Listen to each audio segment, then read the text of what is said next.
Mesdames et messieurs, bonsoir. Donc, ravi de vous accueillir pour cette dernière séance de la saison de l'Université populaire d'histoire. Et je remercie tout de suite nos invités qui ont accepté au pied levé, puisque ça s'est préparé juste après le déconfinement. Donc, au pied levé, d'organiser cette soirée, de participer à cette soirée.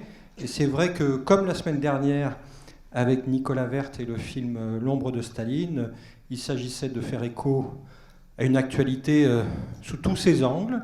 Donc l'actualité cinématographique, bien évidemment, avec la ressortie du film De Gaulle de Gabriel Le Baumin, donc le plaisir d'accueillir le réalisateur du film et la scénariste, Valérie Rançon-Nguyen.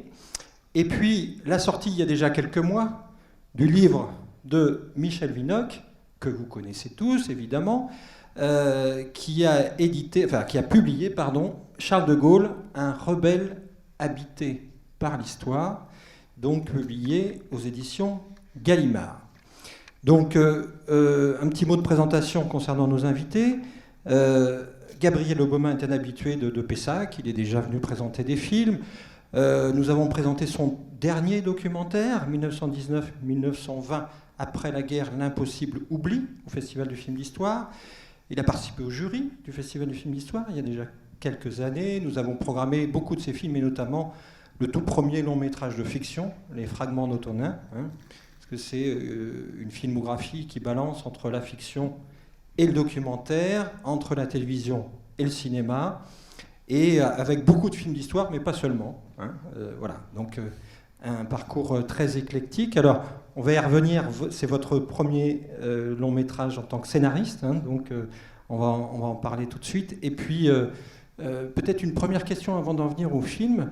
Michel Vinocq, que vous connaissez tous, qui est fondateur de la Revue d'Histoire, du Festival du film d'histoire, qui a, je crois, donné la toute première intervention de l'Université populaire d'histoire il y a déjà 7 ans.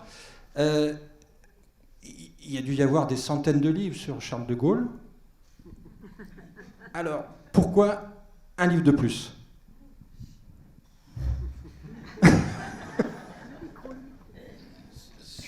Question banale et réponse difficile, parce que dans ces cas-là, il faut faire un aveu qui n'est pas toujours agréable, c'est que il y a plein d'anniversaires en 2020 et que Gallimard m'a commandé en quelque sorte ce livre. Vous vous rendez compte le nombre d'anniversaires? Le 18 juin, la mort de De Gaulle, la fondation de la République, de la Ve République, il y a eu toute une série de choses. Donc, c'est la raison triviale, si vous voulez. On a un rapport avec un éditeur, on discute, qu'est-ce que tu fais en ce moment, qu'est-ce que tu veux faire, bon, etc. Et d'un seul coup, on se dit quand même, il faudrait quand même faire un De Gaulle. Moi, ma première réaction, c'est de dire biographie de la couture en 3 volumes, Éric Roussel, 1,5 kg. Alors, le livre est beaucoup plus mince. Alors, mince au sens physique. Oui, mon idée, évidemment, mais il faut dire que ça entrait dans une collection. Voilà. Une collection qui s'appelle Des hommes qui ont fait la France, des hommes et des femmes qui ont fait la France, mais quand on rajoute des femmes, c'est un peu plus long. Enfin, des hommes qui ont fait la France. Voilà, ça commence. Ça commence, mais c'est pas moi qui ai fait le titre de truc. Bon. Et il y aura, j'espère, des femmes, évidemment. Donc, le principe de la collection, c'est pas une biographie, mais de dire au fond pourquoi tel ou tel. Alors, il y a eu dans la collection Jules Ferry par Mona Ozouf, Robespierre par Marcel Gauchet, et le troisième qui paraît, c'est De Gaulle. Voilà, donc il s'agit en 120 pages de dire un petit peu la quintessence historique du personnage. Voilà, j'ai dit en gros. Alors, cela dit, j'avais quand même dans mes bagages pas mal de choses sur De Gaulle.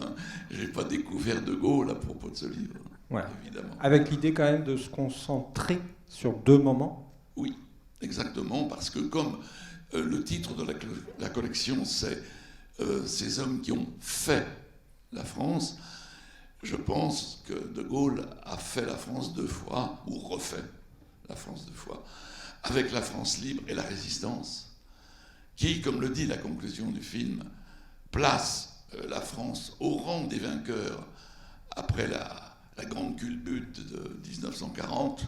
Se retrouver dans le rang des vainqueurs, c'est un exploit extraordinaire, grâce à la résistance, grâce largement à De Gaulle.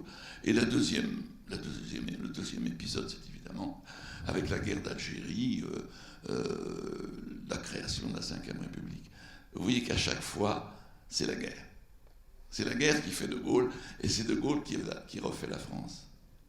Alors, il y a quelque chose qui est troublant, en fait, c'est que d'un côté, donc, on a une avalanche de livres sur De Gaulle, de livres d'histoire, et puis on est dans une situation totalement opposée pour le cinéma de fiction, puisque votre film est le premier film consacré entièrement, alors à un moment particulier de la vie de Charles de Gaulle, mais quand même, c'est la première fois que De Gaulle est incarné, est au centre d'un film de fiction en France. Donc, enfin, dans le cinéma français. Donc, comment expliquer ça, si c'est explicable, je ne sais pas. Et comment vous avez décidé, et je vous pose la question à vous deux, de vous attaquer en quelque sorte à cette figure mythique de l'histoire de France? Alors effectivement, c'est d'abord né du constat que De Gaulle est omniprésent encore aujourd'hui dans la vie politique, et les historiens et les journalistes ne cessent de citer et de se référer à De Gaulle. Il est omniprésent et en même temps effectivement absent totalement du cinéma, hormis une silhouette de temps en temps dans le cinéma, mais absent.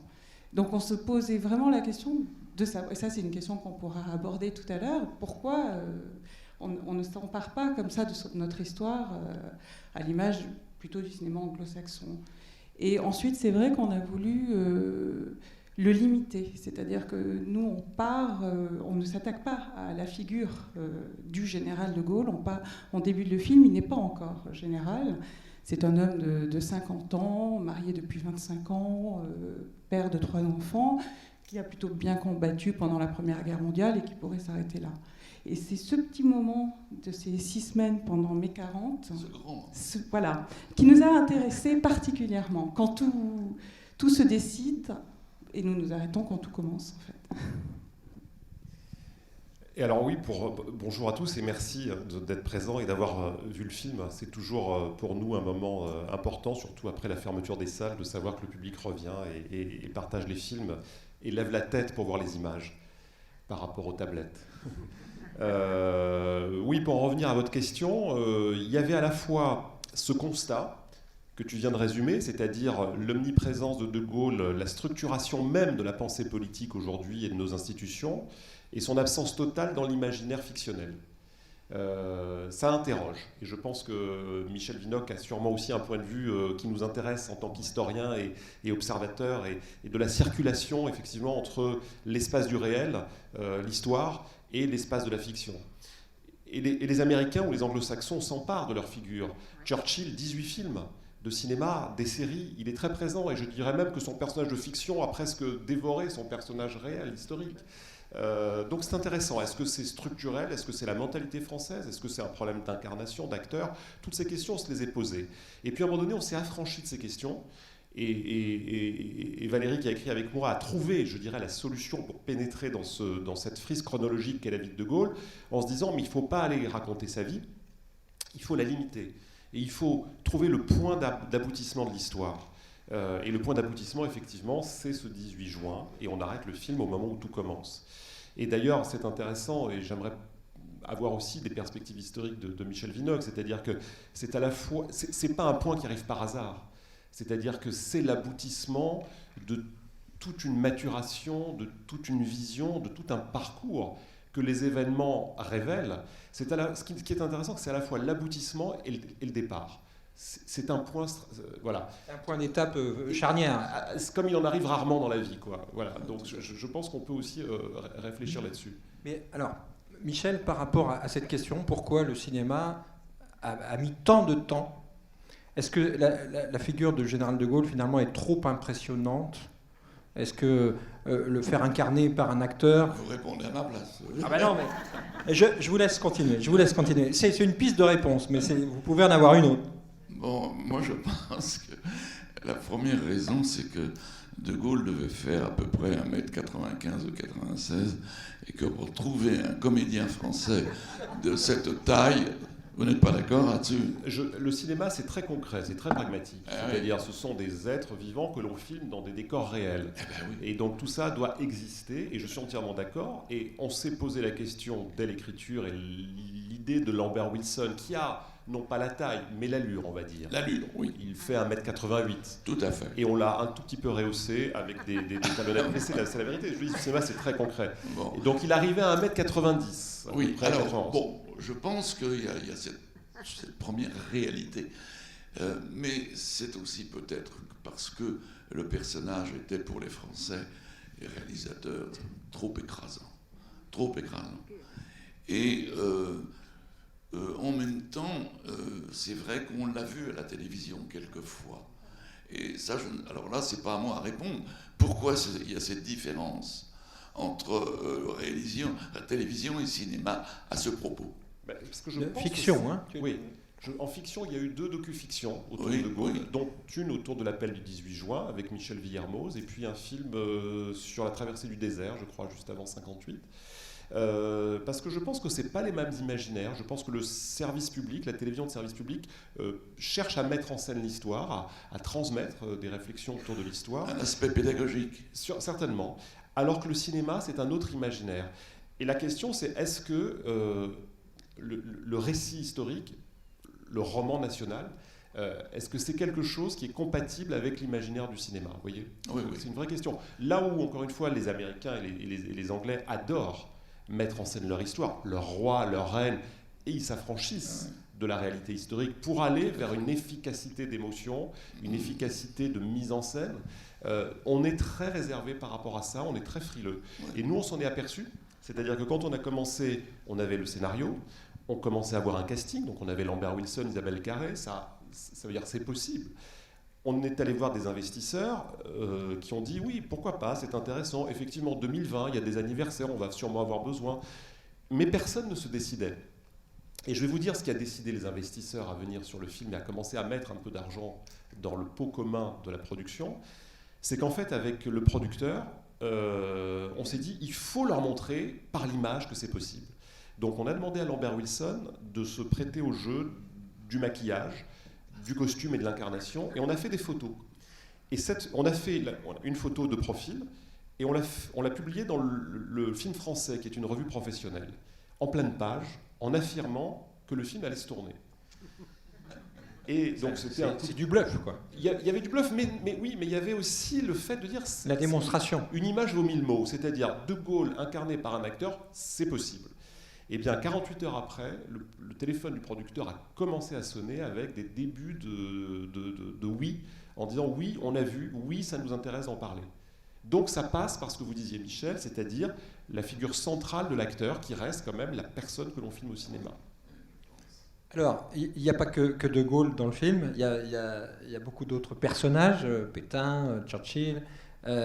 Comment ça s'est passé Est-ce que vous pouvez le casting, nous parler un petit peu de ces autres choix? Je dirais qu'il y a surtout Yvonne. Oui, bien sûr. Qui est le deuxième... mais Yvonne est moins connue Et c'est pour ça. C'est le deuxième geste... Après, je répondrai à la question sur les personnages connus, mais c'est le deuxième geste scénaristique que nous avons opéré avec Valérie, et peut-être... C'était en fait non seulement de circonscrire le récit à ces quelques semaines, mais aussi de donner à De Gaulle un équivalent féminin, ce qui peut-être n'a jamais été fait, et qui a permis donc de l'aborder, non pas comme on regarde une statue et écrasée par cette grandeur et cette ombre qui bloque finalement la création, mais de se dire, voilà, c'est un homme et c'est une femme. Et je crois que les écrits de De Gaulle sont peut-être rares sur sa femme, et quand ils sont là, ils disent des choses. La dédicace des mémoires de guerre sont quand même faites à Yvonne. Il dit, je cite de mémoire, sans qui tout cela n'aurait pas été possible. Ce qui est quand même énorme de dire d'un destin qui n'aurait pas été possible sans cette personne-là. Et donc on s'est emparé de ce personnage laissé dans l'ombre par les médias, par sa personnalité même, Par les historiens. et par les historiens, pour aller chercher, pour la faire exister. Et on s'est dit, mais en fait, un homme comme De Gaulle, qui est très exigeant, on imagine intellectuellement, ne peut pas passer 50 ans de sa vie et dédier ses mémoires de guerre et finalement mettre sa destinée dans les mains de cette personne-là, en ayant un personnage fade et transparent. Donc voilà, c'est pour ça. Et les petits-enfants des De Gaulle, Anne de la Roulière et Yves de Gaulle, nous ont dit, vous auriez même pu aller plus loin. Parce que notre grand-mère était très caustique, c'était une battante, très drôle, et donc voilà, ils ont validé, même si on n'a pas cherché la validation. Après, sur votre question sur les autres personnages historiques, voilà, et Isabelle Carré, effectivement, on cherchait l'actrice qui allait incarner ce personnage-là, et Isabelle Carré amène cette énergie et cette discrétion qu'elle a naturelle. C'est-à-dire que c'est une actrice qui est présente tout en ne cherchant pas la lumière. Donc on avait une adéquation entre la personnalité de l'actrice et ce que nous on cherchait du caractère. Pour répondre à votre question sur les personnages historiques, moi j'avais une volonté très claire à la mise en scène, c'était oui, sur l'acteur principal, on peut faire des interventions de type maquillage, et il y a un tout petit peu de maquillage qui sont en fait un épaississement du nez, du menton. On a travaillé vraiment sur 3 zones du visage pour faire que le visage de Lambert Wilson, qui est un visage qui est très fort mais qui n'est pas le visage de De Gaulle, s'approche du visage de De Gaulle. Donc ça, c'est un travail que l'on fait avec des sculpteurs qui vont faire des petits rajouts en latex, vous voyez, la coiffure, évidemment. Donc moi, j'ai dit, l'artifice, oui, mais par contre, pour les autres, non. Il faut qu'on arrive à trouver des acteurs qui, physiquement, chaussent le modèle sans qu'on ait à travailler artificiellement avec des masques, parce qu'on aurait sinon l'impression de travailler comme dans un musée, vous voyez, un musée Grévin, et c'était ce qu'on voulait éviter. Et donc on a eu la chance de trouver un acteur anglais, Tim Hudson, qui joue Churchill, qui a physiquement, moi quand j'ai vu les photos, je me suis dit, c'est incroyable que le 20e, qu'on ait produit quasiment à l'identique, hein, voilà. Et pour Pétain, avec Philippe Le Danbach, qui est un acteur magnifique, que vous avez certainement vu il y a quelques années dans les films de Truffaut, ou plus récemment d'ailleurs avec Lambert Wilson dans Des Hommes et des Dieux. Et Philippe Le Danbach, moi ce qui m'a troublé quand je l'ai rencontré, c'est la voix. C'est-à-dire que j'ai eu le sentiment d'entendre ce que je connaissais de Pétain, c'est-à-dire cette voix un peu chaude, un peu chevrotante, un peu... Et voilà, et on a fait très peu de travail sur le physique. C'est pour ça qu'on a travaillé avec ces 2 acteurs-là. Alors, avant de revenir au livre de Michel, toujours sur le film, en termes de documentation et d'écriture notamment des dialogues, comment vous avez travaillé et quelle liberté éventuelle vous avez pu prendre? Parce qu'il y a à la fois des scènes intimes, des scènes d'histoire, des scènes qui ne sont pas forcément toutes documentées, j'imagine. Donc on a lu la masse, enfin pas toutes, hein, mais on s'est beaucoup documenté, ça a pris beaucoup d'années, c'est vrai. Et alors autant Charles de Gaulle est très documenté, autant Yvonne, il y a quelques livres, 3-4. Donc c'est là peut-être où on a pu développer un peu plus, l'aspect plus scénaristique. Oui, la fiction, bien voilà. sûr. Oui.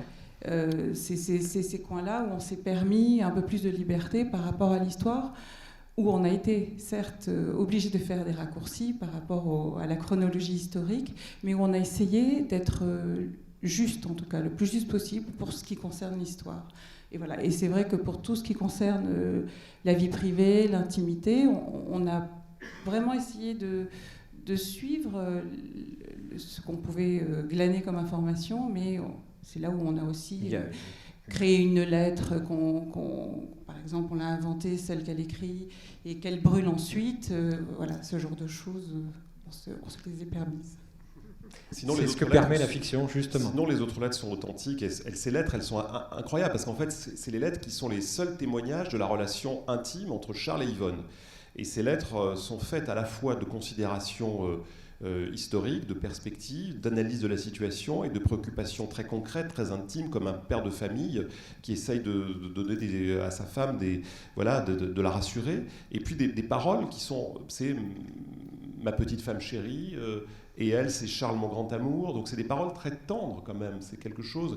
Par exemple, il se tutoie dans les lettres. Tout le monde nous a dit, il se vous voit. Oui, il se vous voit en public. Mais dans les lettres, il se tutoie. Et donc ça a été un choix aussi de scénario. Est-ce qu'il se vous voit? Est-ce qu'il se tutoie? Et en fait, comme on ne les voit que dans des scènes à deux ou en famille, on a pris l'option qu'il se tutoie. Ce qui n'a pas choqué la famille d'ailleurs. Mais la question que vous posez, François, en fait, elle est la question de la part d'imaginaire dans la fiction historique. C'est-à-dire, comment ne pas être cadenassé dans la masse d'informations historiques, dans ce que le réel nous donne comme matériaux durs, qu'on ne peut pas manipuler comme de la pâte à modeler. Or, la fiction a besoin, parce que c'est une forme de dramaturgie, une chronologie, et c'est une émotion, la fiction, à la différence peut-être de l'histoire, qui est avant tout un rapport intellectuel, factuel.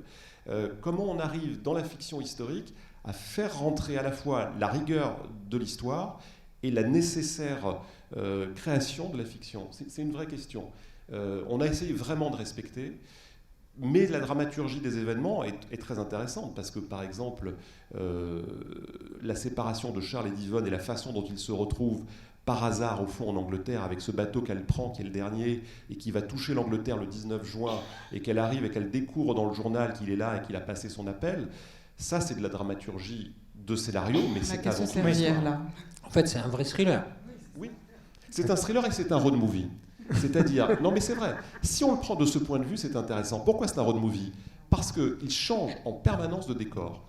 Moi, c'est le chef décorateur, je lui donne le scénario, il lit le scénario, il me dit oui, j'ai beaucoup appris, etc. Il dit mais c'est un travail de folie que tu me demandes de faire. Il change de décor à chaque scène. C'est-à-dire qu'ils sont en permanence en train de bouger. C'est ça un road movie. Ils sont sur la route.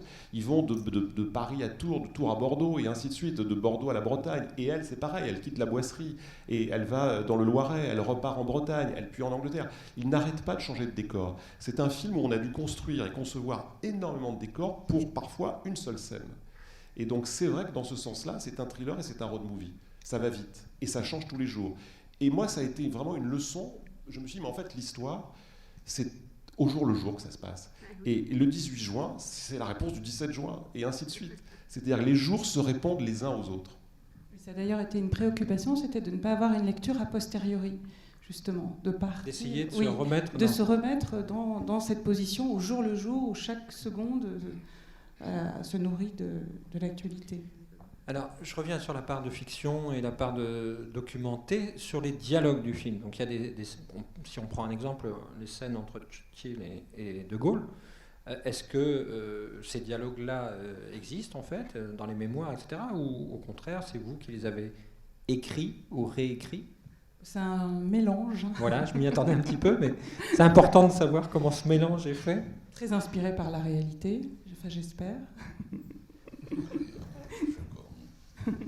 Non, c'est un mélange, c'est-à-dire qu'il y a à la fois, effectivement, dans les mémoires de Churchill et dans celles de De Gaulle, des éléments qu'on a récupérés, des concepts qu'on a mis en bouche. Après, c'est une réécriture. C'est une réécriture, forcément, mais après, il y a des dialogues, par exemple, dans les dialogues avec Mandel, qui sont des dialogues, pour le coup, on s'appuie vraiment sur ce qui a été écrit.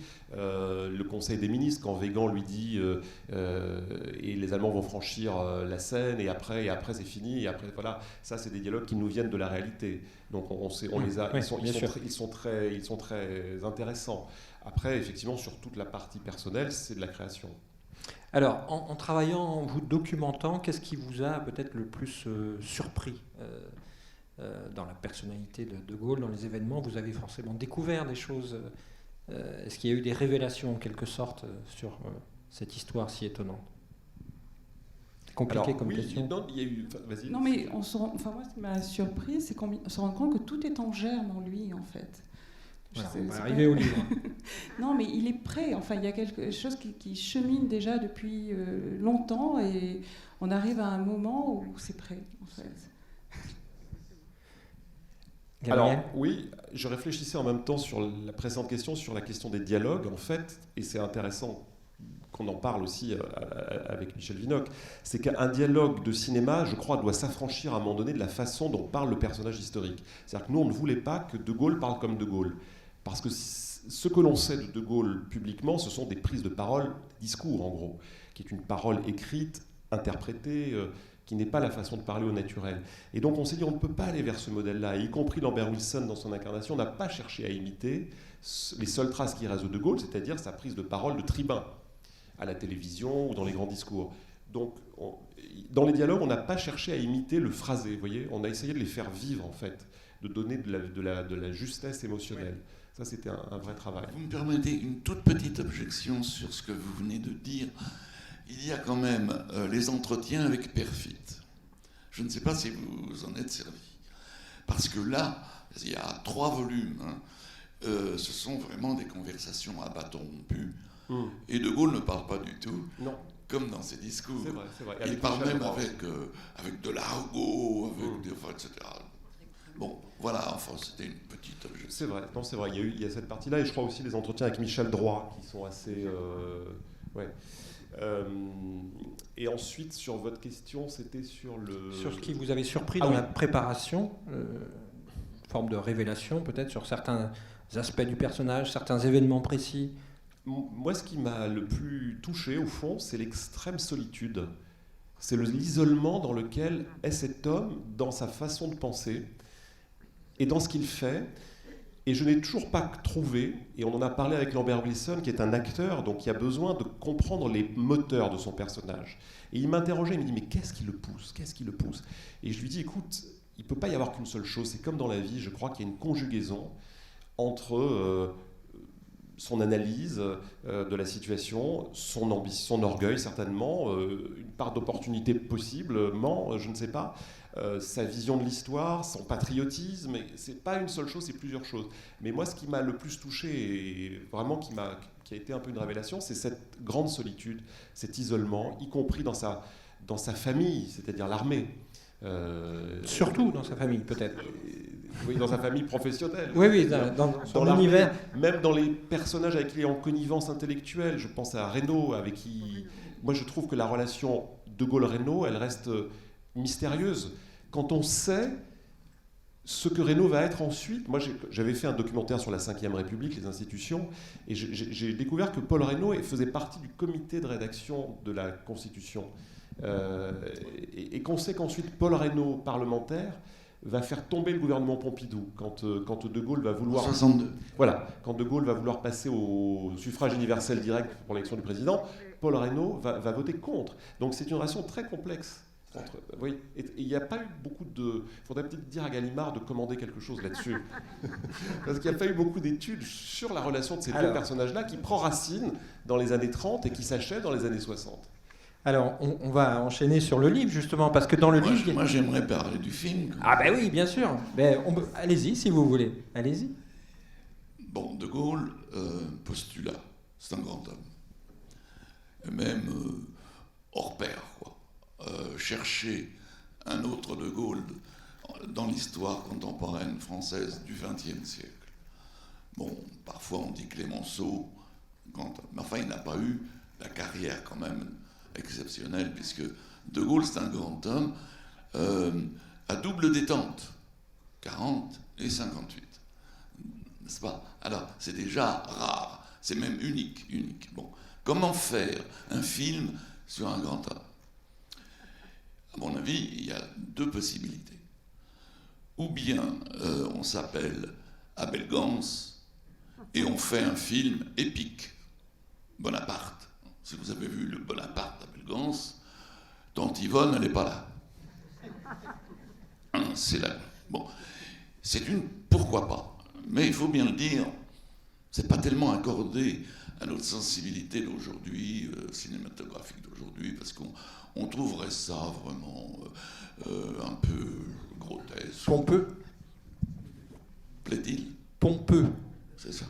Vous avez trouvé le mot. Alors, deuxième façon de faire un film, à mon avis, sur De Gaulle, c'est celle pour laquelle a opté Gabriel et Valérie. J'appellerais ça du film biographique. Réalisme biographique. Seulement, quand on fait une biographie, on ne parle pas seulement de grand homme, on parle de l'homme. Et très franchement, quand je suis entré dans la salle de cinéma la première fois que j'ai vu ce film, La première image, on voit De Gaulle en train de caresser Yvonne dans son lit. Ah, c'était de la provocation. Attendez, mais ça annonçait le genre. Ça donnait... Ça annonçait le genre. Oui, tout à fait. On comprend tout de suite qu'on ne va pas avoir affaire à Belgos. On va avoir affaire à, je faisais une comparaison avec le réalisateur britannique qui a fait Les Heures sombres avec Churchill. Churchill qui fume du cigare, qui a le colo, tout ça. Et c'est un grand homme, mais on le voit avec ses petits côtés, etc. Là, on voit pas tellement de petits côtés, mais on voit la vie privée qui prend une place considérable. Mais vous l'avez voulu, parce que vous n'écrivez pas un livre d'histoire. Alors justement, la gêne que l'historien peut éprouver, je parle personnellement, une petite gêne, pas une grande, comme je suis très amateur de cinéma, je pense que le parti pris par Gabriel et Valérie est le bon. Parce qu'on ne peut pas faire un film uniquement d'histoire comme on fait un livre d'histoire. Je m'explique. Sur le 18 juin, nous avons un livre d'histoire impeccable. Crémieux-Briac, le 18 juin. Voilà. Tournez les pages, vous aurez du mal à trouver Yvonne, la petite Anne, etc., etc. Pourquoi ? Parce que l'historien, naturellement, doit prendre une question historique, le 18 juin, dans sa dimension historique, c'est-à-dire avec les causes, les effets, qu'est-ce que ça représente pour la France, pour la guerre, pour Hitler, etc., etc. Ce n'est pas la même chose. Mais moi, je défends le film quand même, parce que je dis que pour intéresser un public qui ne sait pas ce que c'est, qui découvre, et notamment des jeunes générations. Qu'est-ce que c'est ? Moi, je sais que j'ai fait l'autre jour, il y a une quinzaine de jours, une émission de télévision sur le 18 juin, et la maquilleuse et le coiffeur, avant mon intervention, vous allez parler de quoi ? Du 18 juin 40, ils m'ont regardé avec des yeux effarés. Donc, il ne faut pas croire que tout le monde est au courant. Alors, je fais juste une parenthèse. Moi, j'ai fait une émission de radio sur France Info avec des lycéens, ou des collégiens. Et ils étaient 12. Hein. Et l'animatrice dit, en début d'émission, qu'est-ce que c'est pour vous, De Gaulle ? La moitié, c'était un aéroport. Et ils ne savaient pas pourquoi ça s'appelait l'aéroport Charles de Gaulle. Mais c'est pas grave.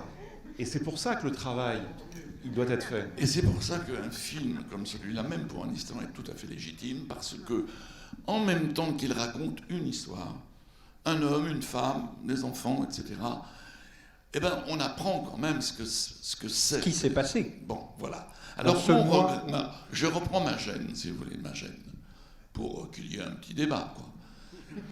Parce qu'en optant, et vous ne pouvez pas faire autrement, difficilement autrement, pour le réalisme biographique, évidemment, il y a une dimension qui est un peu perdue et qui est dans mon sous-titre du livre, l'homme habité par l'histoire. Habité par l'histoire. Ça, excusez-moi, on ne le voit pas tellement. Alors, on le voit, comme vous le disiez, au jour le jour, dans le drame de juin 40, mais on ne sait pas pourquoi il est De Gaulle. On ne sait pas d'où il vient, au fond. Et pourquoi. C'est une tranche de sa vie qui est présentée. Forcément, il ne pouvait pas. Ou alors c'était un film. En plusieurs épisodes. Pour Bonaparte, à Belgan, ça fait combien d'heures de 8 heures, je crois. Je crois que c'est 8 heures.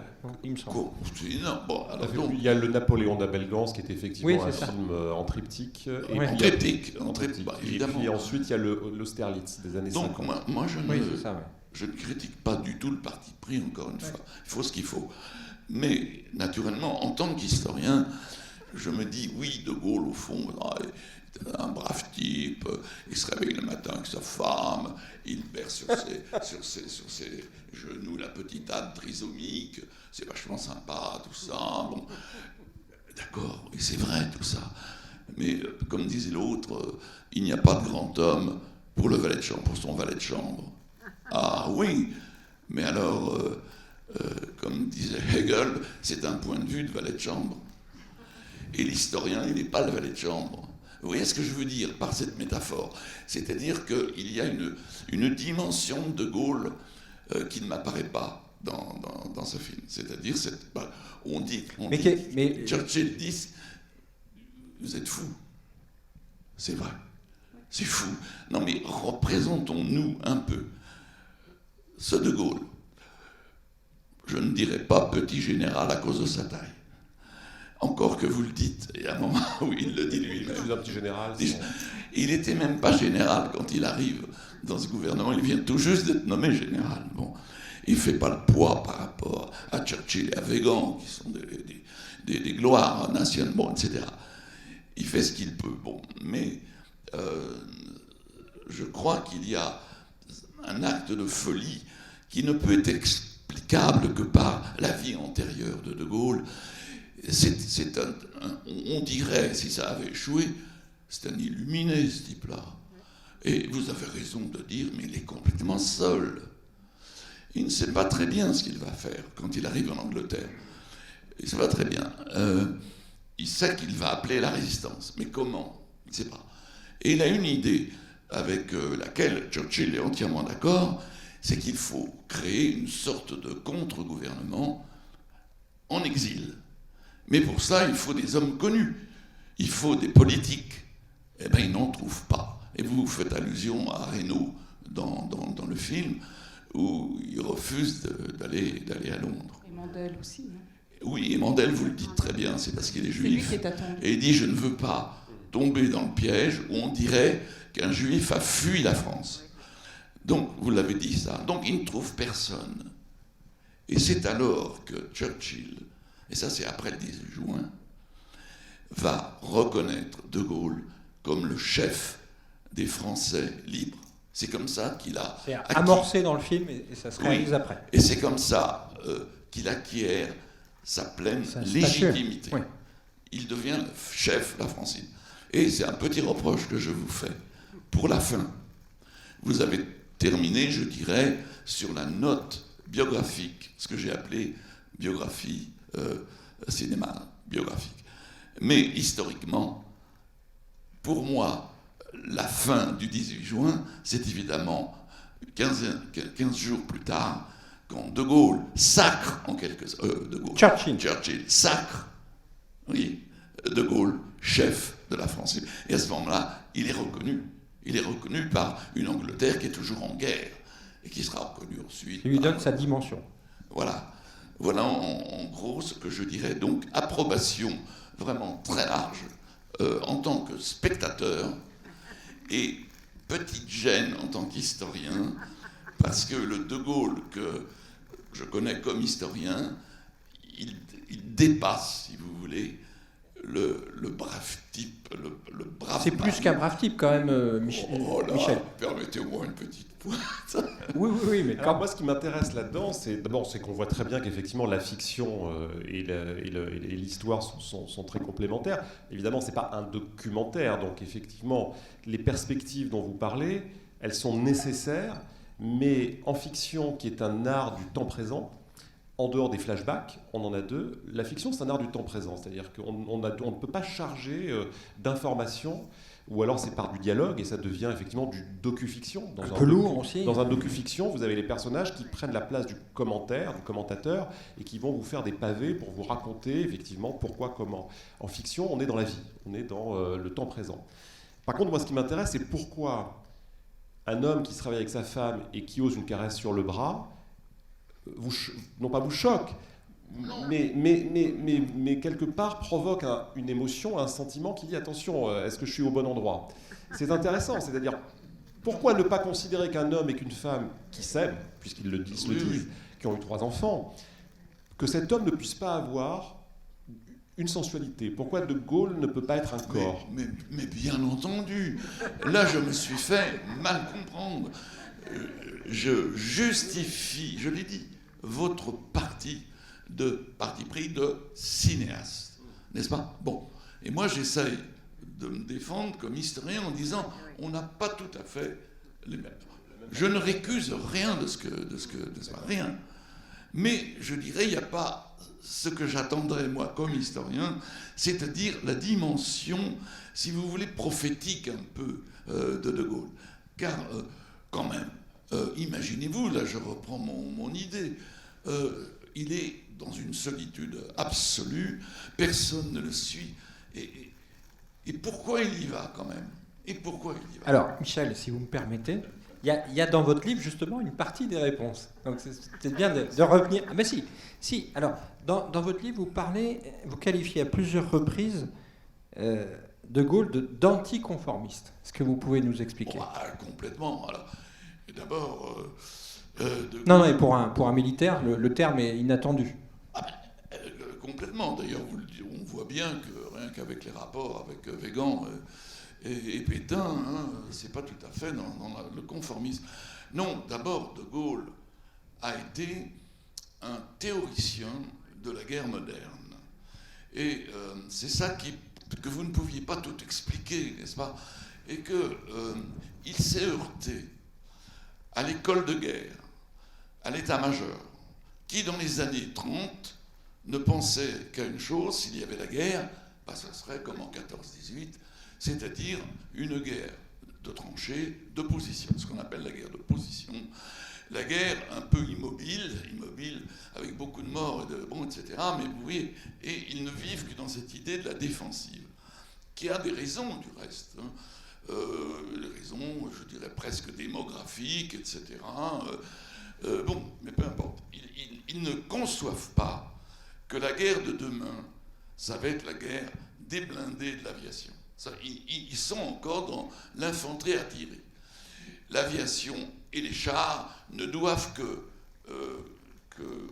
protéger, ne doivent que suivre, sont des auxiliaires. Voilà. Ce ne sont pas des forces par elles-mêmes. Or, De Gaulle, lui, fait sa théorie de l'armée blindée, en disant que la guerre, désormais, avec les mécaniques que l'on a, ça sera une guerre de mouvement.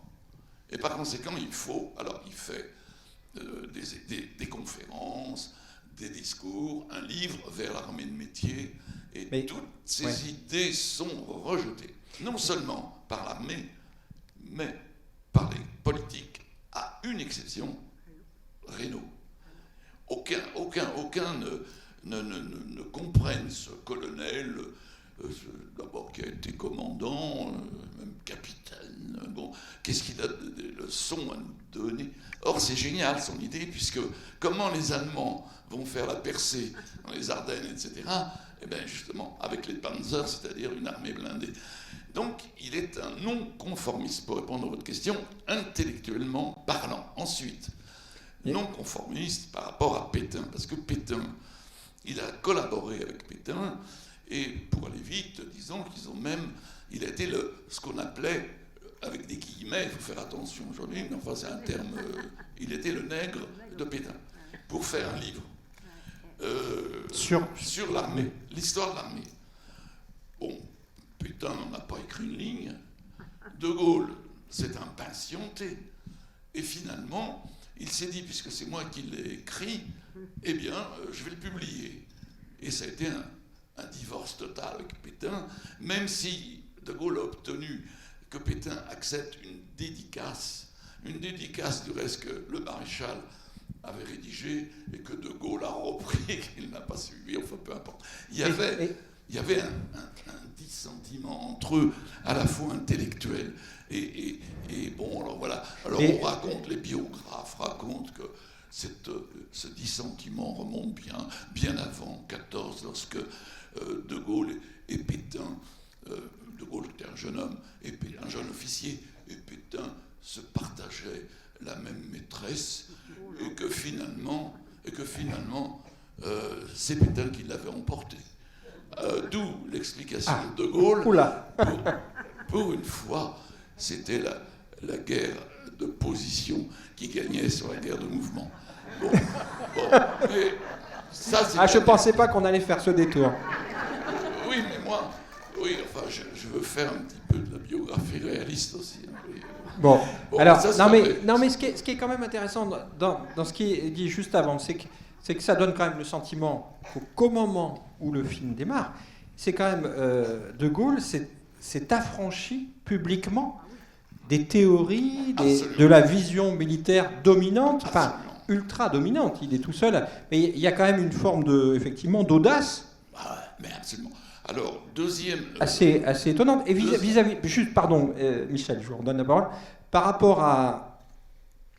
au maréchal Pétain, on imagine quand même, au moment où il y a cet échange le fait qu'il écrive un livre pour le maréchal Pétain, dans votre ouvrage, vous racontez quand même la manière dont De Gaulle répond à Pétain. On n'a pas le sentiment que c'est un jeune capitaine ou un jeune commandant qui répond à un vieux maréchal. C'est plutôt l'inverse. Voilà, alors vous faites allusion là à la personnalité même de Gaulle, voilà. À son caractère. Et disons-le, vous avez employé le terme tout à l'heure. Près du micro, Michel. D'une très grande orgueil, d'un très grand orgueil, très grand. Il se croit un homme de destin, très tôt, se croit un homme de destin.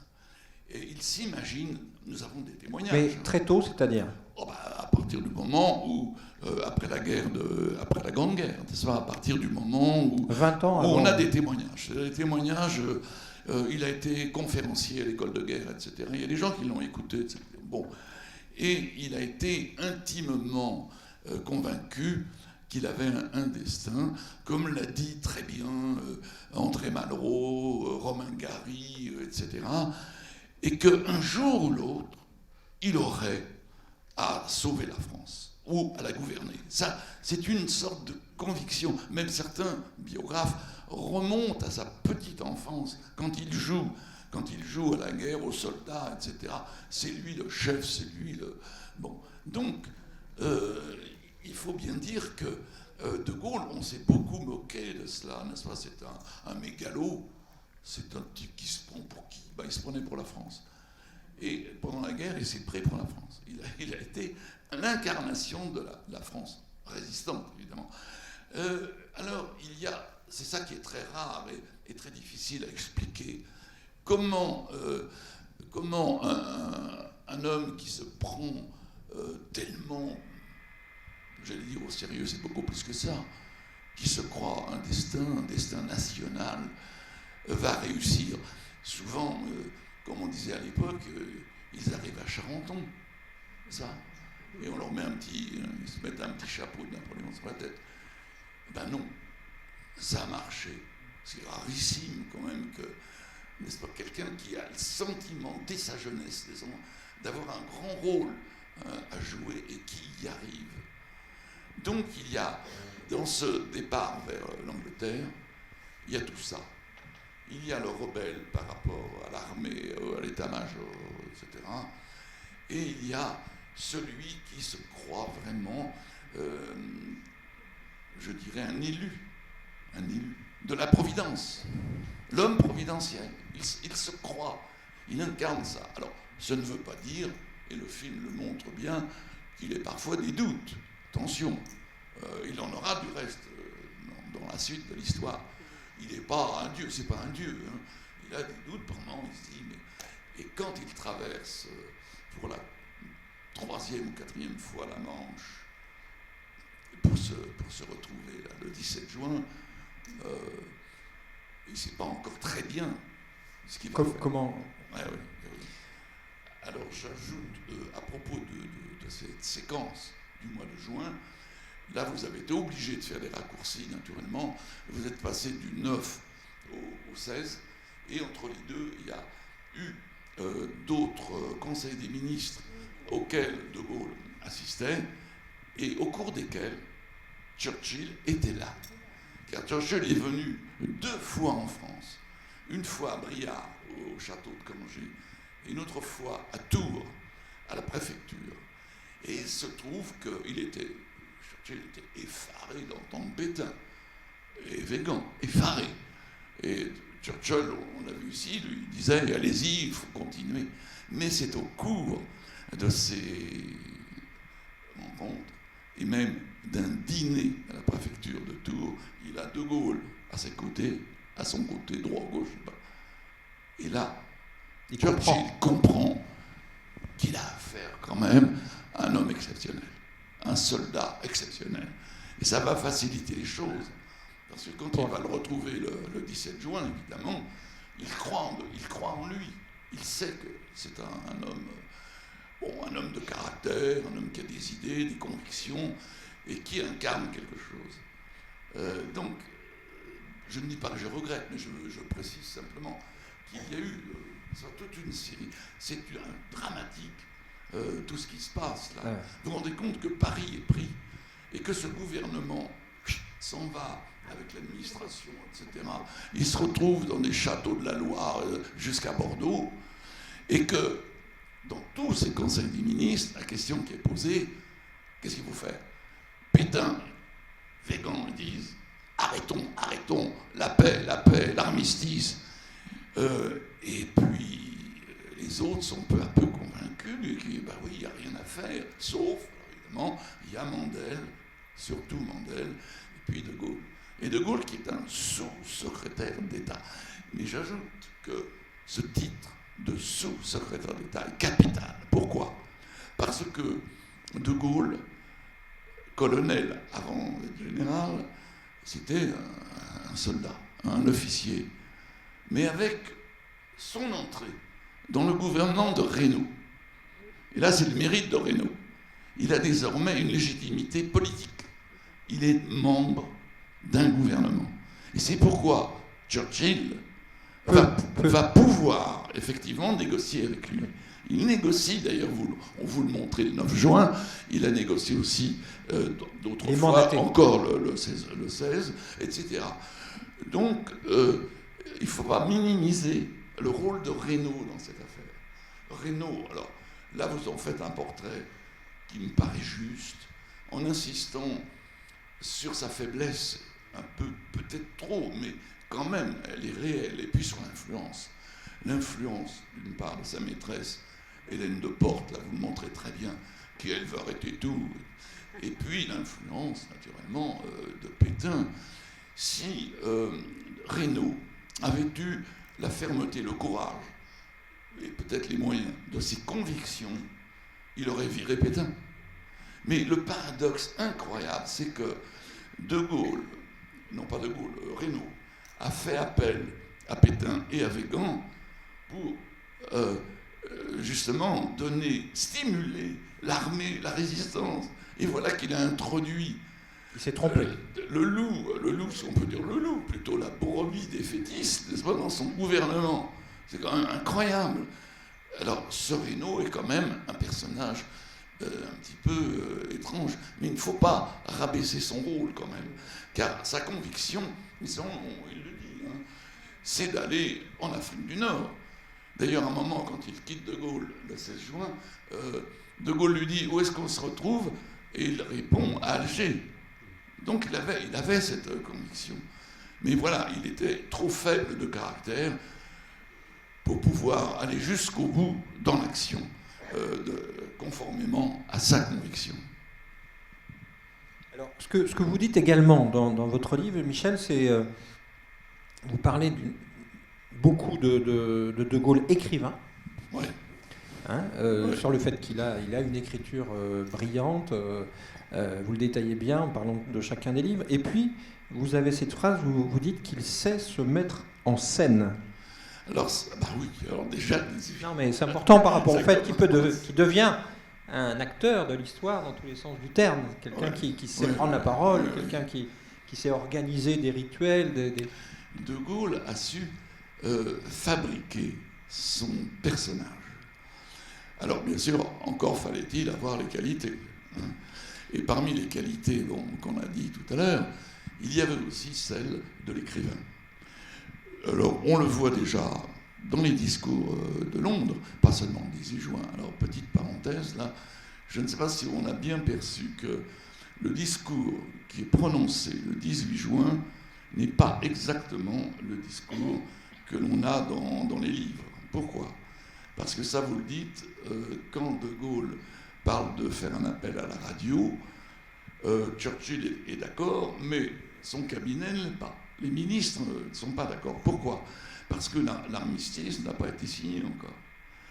Et il sera signé le 22 juin. Donc, en attendant, on ne sait pas ce qui... Imaginons, disent-ils, que sa foire. Imaginons que Pétain, finalement, ne signe pas l'armistice. Bon. Alors, évidemment, De Gaulle, il savait très bien que c'était pas possible. C'était pas possible. Il connaissait trop son Pétain. Mais, en tout cas, les ministres disent à Churchill, c'est pas possible. Et finalement, c'est Churchill qui joue le rôle décisif et qui dit, il ira. Mais, à une condition, c'est qu'il modifie les deux premières phrases. Alors, les deux premières phrases du 18 juin ont été un peu adoucies. Il n'a pas dit ça commençait bien en tête, ce gouvernement, etc. Il a adouci en intégrant l'hypothèse que l'armistice n'étant pas signé, etc. Mais il y a dans ce discours deux choses qui sont vraiment capitales. C'est l'acte de baptême de la résistance. Il dit, quoi qu'il arrive, la flamme de la résistance française ne doit pas s'éteindre et ne s'éteindra pas. Et le mot résistance, qui n'est pas encore courant, voilà, il est lancé. Voilà, c'est la résistance. Et le deuxième mot, alors là, c'est la lucidité de Gaulle. La France n'est pas seule. Et la guerre est mondiale. C'était pas vrai, elle n'était pas mondiale, pas encore. Mais il sent. Il comprend qu'elle est en train. Il comprend. Et là, c'est un visionnaire. Et là, il est visionnaire. C'est pour ça que c'est génial, le 18 juin. Et alors, sur l'écrivain, vous avez. C'est quand même un point très important. C'est capital, oui. Il a écrit très tôt, dans son enfance, des petits contes, etc. Il était doué pour ça. Et puis, il est prisonnier pendant la Grande Guerre, en 14-18, et il essaye de comprendre la guerre, et il va écrire un premier livre qui sera publié après la guerre, qui s'appelle « La discorde chez l'ennemi », où il explique pourquoi l'Allemagne a perdu. Pourquoi l'Allemagne a perdu la guerre, alors qu'elle aurait très bien pu la gagner. Et c'est un livre qui est un livre étonnant par un jeune officier.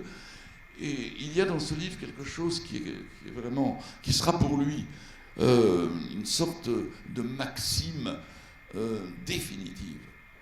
Le pouvoir militaire doit toujours être subordonné au pouvoir civil. Et ça, c'est vraiment important. Parce qu'en gros, il dit que si l'état-major allemand avait obéi au gouvernement allemand, il n'y aurait pas eu notamment cette guerre des sous-marins qui a fait entrer les États-Unis finalement dans la guerre, etc. Bon, il y a toute une série d'analyses, mais aussi qui montrent d'emblée un style d'écrivain. Alors ensuite, ce sera ces conférences, et puis ce livre quand même étonnant qui s'appelle « Le fil de l'épée », qui est une sorte d'autoportrait, peut-être un autoportrait qui idéal, je dirais, qui décrit ce que c'est qu'un chef. Voilà. Un chef qui a du caractère. Et puis alors, il y a presque des recettes, n'est-ce pas, par exemple, la distance. Quand on est chef, n'est-ce pas, il faut la distance. Garder ses distances avec ses subordonnés. Y compris dans le vêtement. Il faut avoir... Il y a des signes comme ça. Non, mais c'est un livre tout à fait étonnant. Mais j'en reviens à la question. C'est surtout un livre vraiment d'écrivain. Alors, pour en finir avec cette question-là, figurez-vous que la Pléiade a mis les mémoires de Gaulle, les mémoires de guerre, les mémoires, n'est-ce pas, dans la Pléiade en l'an 2000. En 2010, les mémoires de guerre, ou une partie des mémoires de guerre, sont entrées dans le programme du baccalauréat. À l'époque où il y avait, je ne sais pas s'il y a dans des programmes, bon, en tout cas, voilà. Ça a été un lever de bouclier de la part d'une partie du corps enseignant. C'est pas de la littérature, ou c'est de la littérature conventionnelle, classique, etc. Bon, il y en a qui le défendaient, mais il y avait cette querelle sur l'écrivain de Gaulle. Vous voyez ? Et le témoignage le plus gaulliste, pro-gaulliste, n'est-ce pas, a été écrit, savez-vous par qui? Et dans quelle revue? Les Temps modernes de Jean-Paul Sartre. Sartre était mort, mais c'était Claude Lanzmann qui a fait il a fait un article en disant, moi, successivement, personnellement, j'ai été gaulliste, puis anti-gaulliste, il voulait dire 58, bon, et finalement, gaulliste encore. La revue d'extrême gauche, quand même. Et il a dit, les mémoires de Gaulle sont d'un écrivain. Parce qu'il y a plusieurs sortes d'écrivains. Il y a les écrivains, c'était pas un écrivain d'avant-garde, de Gaulle, mais c'était un écrivain classique, si on veut. Mais oui, le classicisme, ça aussi, ses vertus, ses beautés.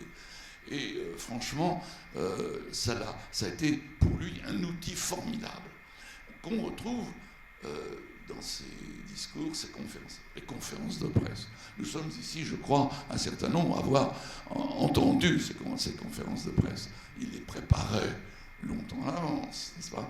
Il les apprenait par cœur. Tous ces discours, il ne lit jamais de Gaulle, il ne lit pas. Là, le 18 juin, c'était un débutant, si on peut dire. Mais après, il ne lit plus. Il apprend par cœur, et puis, à la fin de son discours, il y a des questions.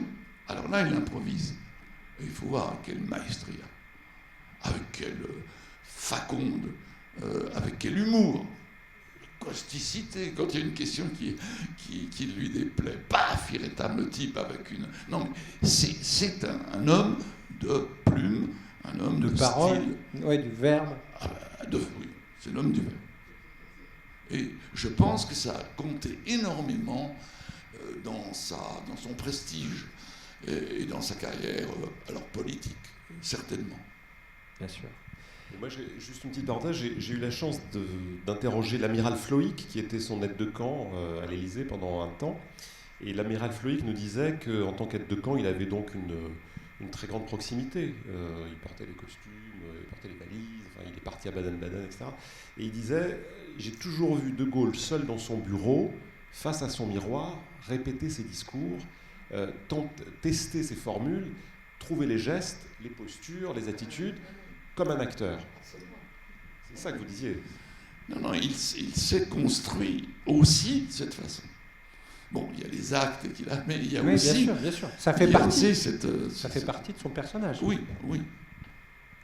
Bien, merci beaucoup à tous les trois. On va passer la parole à la salle. C'était évidemment passionnant, mais il y a peut-être des réactions sur le film, des questions à Michel, sachant qu'après, il y aura la signature du livre dans la salle. Moi, j'aurais aussi une question pour Michel. Alors, c'est bien, ça commence ici. Alors, je la pose très rapidement.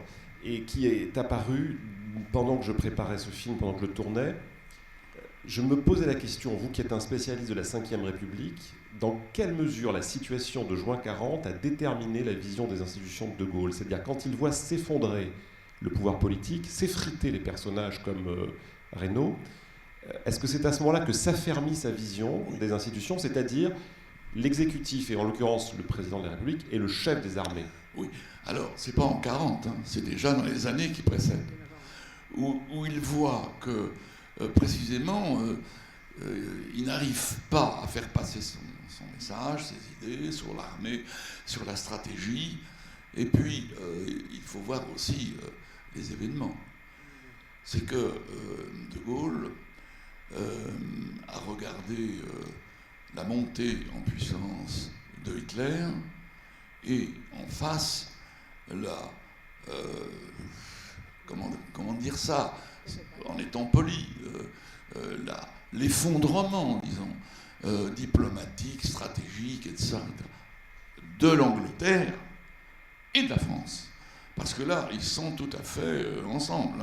Chamberlain ne pense qu'à une chose, et Halifax, on le voit à un moment, c'est que la paix, il ne faut pas... bon. Et on cède à Hitler depuis 1936, même 1935, avec le rétablissement du service militaire obligatoire, qui était interdit par les traités. Ensuite, mars 1936, la Rhénanie, bon, je ne vais pas faire un cours d'histoire, mais De Gaulle assiste à tout ça. Et puis arrive Munich.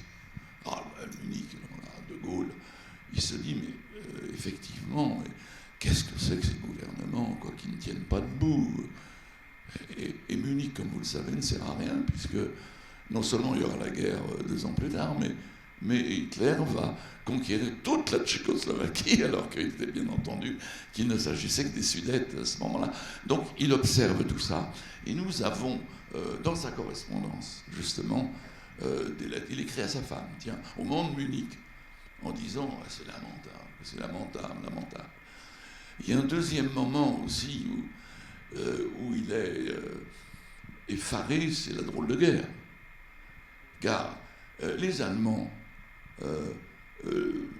se battent en Pologne en 39, septembre 39, et les Britanniques comme les Français qui sont de l'autre côté, ils ne bougent pas, pratiquement pas. Alors que c'était le moment d'y aller. Et De Gaulle s'énerve là. Et il le dit. Bon, et en 40 c'est pareil. Alors la Pologne a été absorbée à la fois par Staline et par Hitler. Il n'y a plus qu'un seul front, le front occidental. C'est-à-dire tout repose sur la tête des Français et des Anglais. Alors vraiment, il a eu l'occasion, pour aller dans votre sens, que non, il fallait changer de régime. Il fallait non pas changer, il fallait garder la République, parce que ne nous trompons pas, il ne veut pas instaurer une dictature. Dans toutes ces relations, il dira, on ne peut gouverner qu'avec l'appui du peuple français. Toujours, il le dira. Et du reste, en 69, quand il y a le non-référendum, il dit je m'en vais. Donc, il a un esprit, si vous voulez, monarchique, en ce sens qu'il faut un pouvoir fort, mais aussi un esprit démocratique, en disant que c'est le peuple qui a le dernier mot. Bon, voilà, c'est rare de voir ça. Mais vous avez raison, c'est au moment de la guerre où il dit non, il faut changer ça. Alors il l'a essayé, mais manque de chance pour lui, c'est manque de chance, il ne pouvait pas faire autrement. Qu'est-ce qui se passe? Pour être vraiment légitimé pendant la résistance, il doit avoir l'appui de toutes les forces politiques. Non pétainistes, évidemment, mais toutes les forces politiques, de gauche et de droite. Et qu'est-ce qu'il va faire avec Jean Moulin, le CNR, le Comité national de résistance, représentant les socialistes, les communistes, les conservateurs de droite, etc. Mais De Gaulle va poursuivre cette volonté de légitimation avec la création d'une assemblée consultative à Alger, etc. Et il dira toujours que tout ça finira par des élections.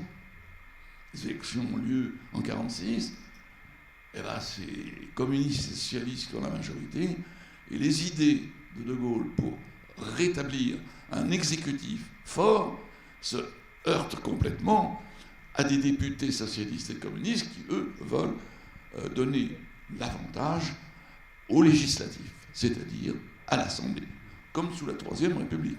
Bon, alors le premier référendum échoue, le deuxième réussit parce que le MRP s'est rallié un peu à l'idée avec quelques amendements, mais la Quatrième République a été acceptée par à peu près 36% des Français inscrits.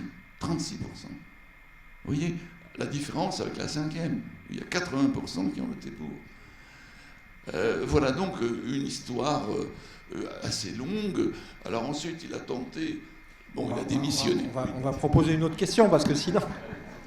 Oui, c'était une première question. Alors, on va prendre 2 questions. Je dis ça parce que l'heure tourne et il y a la signature, et après, il y a encore une autre séance. Ce soir, c'est très chargé. Voilà, bon, moi j'ai beaucoup aimé votre film. Ma question porte sur Madame de Gaulle. J'ai toujours eu le souvenir d'une dame qu'on appelait Tante Yvonne, effacée, voire potiche, enfin, en un mot, un peu insignifiante. Alors que votre film laisse transparaître une certaine puissance. Donc, quid de cette image que cette femme a véhiculée? Alors, effectivement, je dirais que la personnalité d'Yvonne de Gaulle, son éducation la plaçait dans la discrétion. Les médias en ont fait effectivement un personnage gris, dont on n'a jamais d'ailleurs connu la voix, enregistré la voix. Nous, ce qui nous a intéressé, c'est, je dirais, la partie romanesque de ce personnage, c'est-à-dire une femme qui aime son mari, que les événements séparent et que le destin fait le retrouver. Il y a tout un mouvement romanesque qui est intéressant. C'est aussi ce que lui et elle se sont écrits. On parlait des lettres qui ont été des appuis pour reconstruire leur relation. Certaines lettres sont authentiquement reproduites dans le film. Et puis c'est une femme dont le parcours, quand même, traversait cette France avec le rouleau compresseur allemand derrière, cette France sans dessus-dessous, 8 millions de personnes sur les routes, avec ses 3 enfants dont la petite Anne. Elle assume tout ça. Elle assumera de s'embarquer, elle assumera avec ce que montre le film aussi, des questions qu'elle se pose. Est-ce qu'elle fait le bon choix par rapport à sa sœur qui, elle, décide de rester, et ainsi de suite. Donc c'était tout ça qui nous donnait le sentiment que ce personnage n'était pas du tout le personnage gris que, encore une fois, les médias ont simplifié et posé dans un coin parce que c'est très simple au fond. Et puis ensuite, même tout ce qu'elle a fait, qui n'est pas du tout dans le film, mais qui nous révèle son caractère, tout ce qu'elle a fait après-guerre pour la Fondation Anne de Gaulle, le premier institut dédié aux jeunes filles handicapées mentales. Quand on lit les lettres, quand elle cherche des moyens, c'est une battante. Elle se bat pour obtenir ces moyens-là. Donc ce sont tous ces éléments qui nous ont fait penser que ce personnage n'était pas du tout fixé, encore une fois, dans la construction médiatique qui a été la sienne et qui, je crois, lui allait bien. Parce que, par nature, elle aimait l'ombre. Voilà. Merci. Alors, une autre question ? Oui, bonsoir. C'est une question à Monsieur Gabriel Lebaumin. Vous avez donc mis Charles de Gaulle en fiction. Vous êtes le premier, c'est bien. Moi, je voulais vous poser la question, est-ce que vous avez l'intention ou est-ce que de faire, sinon une suite, parce que c'est pas Rambo 2, c'est pas De Gaulle 2, mais refaire un film avec une autre facette, avec un autre moment de la vie de l'homme de Gaulle et peut-être du président de la République, ou je sais pas, vous parlerez peut-être des Quarterons, ou vous parlerez peut-être du Québec libre, je ne sais pas. Cette question, elle est très intéressante et c'est très passionnant de parler avec Michel Vinocq parce qu'effectivement, la chronologie historique et la dramaturgie cinématographique parfois se synchronisent et parfois ne se synchronisent pas. Donc parfois il faut contracter, parfois il faut étaler. Une journée pourrait faire un film, alors que pour un historien c'est peut-être 4 lignes et inversement, vous voyez. Donc votre question c'est est-ce que dans cette frise chronologique il y a des suites possibles ? Évidemment, il y a des épisodes qui sont des épisodes très forts dramatiquement et humainement. Il se trouve que celui qui nous intéressait, c'est celui de la fragilité du personnage. Et en même temps, c'est de cette fragilité qu'il va tirer toute sa force, sa légitimité et la puissance à venir. Donc c'est là où on a voulu situer l'espace de la fiction. Mais on pourrait très bien imaginer, et je sais qu'il y a une série qui est en cours de montage pour France Télévisions, qui est une série qui embrasse toute la vie de Gaulle, qui ira jusqu'à sa mort. Et donc, eux, ils ont pris pour option de raconter toute la vie, en le faisant plus jeune, à l'âge mûr, âgé, et ainsi de suite. Nous, on a fait vraiment un acte de scénario, c'est-à-dire fixer la limite gauche et droite, c'est-à-dire le début et la fin, avec la clé de sol qui est l'intimité que vous décriviez, c'est cette première scène qui est une caresse, qui nous dit voilà nous où on va regarder, avec une dimension historique, une toile de fond, mais qui n'est pas l'articulation du film. Donc c'est ça qui est beau aussi dans le cinéma, c'est qu'on peut déployer un récit à d'autres endroits. Et effectivement, le retour en 58 pourrait être un endroit très intéressant. La façon dont il va mener la guerre d'Algérie, évidemment, et poursuivre même la guerre d'Algérie et la conclure. Enfin, il y a plusieurs De Gaulle, il y a autant de Gaulle qu'il y a de périodes historiques. Donc oui, ça pourrait être une magnifique saga. Et ça, même l'épopée de la France libre, ça pourrait être une série en soi. Les Américains, je pense, ne s'en seraient pas privés. Mais on a eu beaucoup de mal à conclure, en fait. À nous arrêter. On avait très envie d'avoir ces premiers jeunes gens qui arrivaient à Londres, qui se présentaient, on l'a écrit, et ça n'allait. Enfin, c'était très très compliqué. Donc et toi, tu étais passionné d'ailleurs par René Cassin, par la personnalité de René Cassin, qui est ce juriste, je crois, qui va poser l'acte juridique de la France libre. Et tu te disais, c'est peut-être intéressant d'aller jusqu'à l'arrivée de ces intellectuels. Alors, vous citez des noms propres. Il y en a un que vous avez occulté, Jean Monnet. Car l'idée de fusionner la France et le Royaume-Uni. Elle appartient à plusieurs personnes, notamment l'ambassadeur Corbin. Qui est dans le film. Mais on s'attend quand même à Jean Monnet. Alors, il est dans le film, figurez-vous. Il est dans la séquence avec Churchill, avec Corbin. Il est le deuxième qui prend la parole, mais comme personne ne dit Jean Monnet, et on ne sait pas qui c'est. Et ça, c'est terrible, parce qu'au montage, je me suis dit, mais on est complètement idiot, on n'a pas pu le nommer, à la différence. Vous voyez ce que je... C'est la difficulté de la fiction. Mais c'est très compliqué dans une fiction de dire, mais alors, monsieur Jean Monnet, que pensez-vous? Vous voyez, parce que d'un coup, ça fait faux. Et donc, il est dedans, mais il n'est pas nommé. Voilà. Merci beaucoup à tous les trois. Vraiment, un grand merci. Merci.